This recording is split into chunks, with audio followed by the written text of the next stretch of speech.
السلام علیکم۔ تو آج کی ہماری کہانی کا نام ہے بادشاہ اور نیک وزیر۔ ایک مرتبہ کا ذکر ہے، ایک ملک کا بادشاہ بہت ظالم تھا۔ وہ رعایا سے ہر وقت عجیب و غریب فرمائشیں کرتا رہتا تھا۔ اس کی عوام اور خاص طور پر اس کا ایک وزیر اس سے بہت تنگ تھا۔ وزیر ایک نیک دل اور عقل مند انسان تھا، جس کی وجہ سے ملک کے حالات کافی بہتر تھے۔ ایک دن بادشاہ کو ایک عجیب و غریب خواہش سوجی۔ اس نے اپنے وزیر کو حکم دیا کہ مجھے ایک ایسا محل بنا کر دیں جس کی تعمیر اوپر سے نیچے کی طرف کی جائے، اور اگر وزیر 10 دن کے اندر یہ کام شروع نہ کر سکے تو اس کا سر قلم کر دیا جائے۔ وزیر بہت پریشان ہوا کہ اب کیا کرے۔ بہرحال جب وہ اپنے گھر پہنچا تو اس نے اپنی بیوی کو سارا قصہ سنایا۔ بیوی نے مشورہ دیا کہ تم اللہ سے مدد طلب کرو۔ وزیر نے فوراً وضو کیا اور 2 نفل پڑھے اور اللہ تعالیٰ سے دعا کی۔ دعا کرتے کرتے وزیر کو نیند آ گئی۔ خواب میں کیا دیکھتا ہے کہ وہ ایک جنگل میں جا رہا ہے۔ اس کو کوئی چمکتی ہوئی چیز ملتی ہے جسے لے کر وہ بادشاہ کو دے دیتا ہے اور بادشاہ بہت خوش ہوتا ہے۔ صبح وزیر نے اپنی بیوی کو سارا خواب سنایا تو بیوی نے فوراً کہا کہ جنگل کی طرف جاؤ، وہاں سے تمہیں مدد ملے گی۔ وزیر نے اگلے دن اپنا سامان سفر باندھا اور جنگل کی طرف نکل پڑا۔ وہ تھوڑا بہت آرام کرتا اور پھر چل پڑتا۔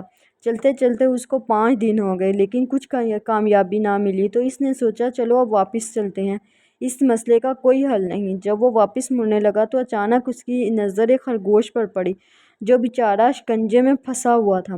نیک دل وزیر نے فوراً شکنجے سے خرگوش کو آزاد کرایا اور پھر واپس مڑنے ہی لگا تھا کہ ایک آواز آئی، اے نیک دل انسان، تمہارا بہت شکریہ۔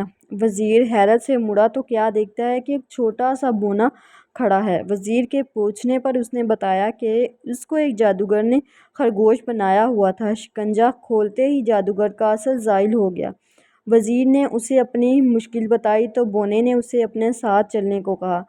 چلتے چلتے وہ وزیر کو ایک غار کے پاس لے آیا اور اسے اندر جانے کو کہا۔ وزیر اندر گیا تو دیکھا کہ اندر ایک بزرگ عبادت کر رہے ہیں۔ وزیر نے انہیں سلام کیا اور اپنی مشکل بتائی۔ بزرگ مسکرائے اور کہا، بیٹا کوئی مسئلہ نہیں، اور ساتھ ہی وزیر کو ایک طوطا دیا کہ اس کو اپنے ساتھ لے جاؤ، یہ تمہاری مدد کرے گا۔ وزیر نے ان کا شکریہ ادا کیا اور واپس اپنے شہر کی طرف چل دیا۔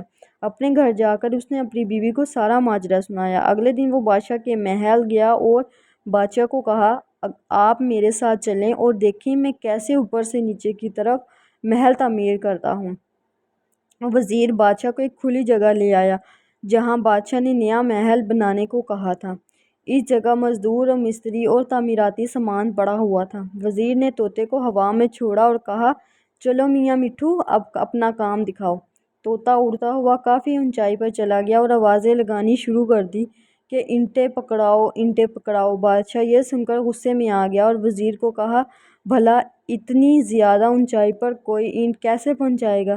وزیر یہ سن کر بولا، حضور والا، اگر اتنی اونچائی پر اینٹیں نہیں پہنچائی جا سکتی تو اوپر سے نیچے تعمیر کیسے کی جا سکتی ہے؟ بادشاہ وزیر کی عقل مندی دیکھ کر بہت خوش ہوا اور اس نے اپنے غلط کاموں کی معافی مانگی اور وہ بھی ایک نیک دل اور اچھا انسان بن گیا۔ اور اس سے ہمیں سبق ملتا ہے کہ ہمیں کبھی بھی کسی کو تنگ نہیں کرنا چاہیے، ہمیں اپنے ہر کام میں اللہ تعالیٰ کی مدد مانگنی چاہیے۔